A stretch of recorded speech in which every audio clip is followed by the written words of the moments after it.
I alguns d'eixos caves valencians estan inclosos en la guia dels 50 millors vins espumosos del món. L'elabora el britànic Anthony Swift, un reconegut especialista en el món del vi. Un dels premiats és el celler Dominio de la Vega, ubicat a la plana d'Utiel-Requena. Allí està el nostre company Àngel Hernández. Àngel, molt bona nit. Són 2 medalles, veritat?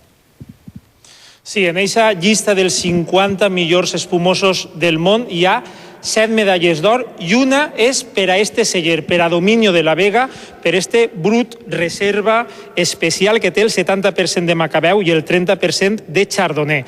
És el tercer en la classificació general d'este rànquing, però el primer pel que fa a caves.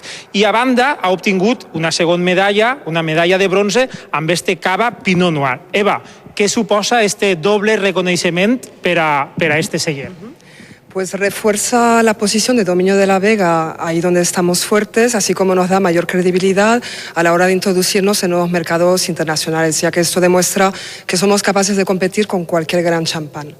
Un èxit que, Eva, segur que en este celler se celebra brindant, com no, amb cava. La ópera. Y entonces hay una maravillosa aria que empieza Norma, cuando realmente ella, que es una sacerdotisa,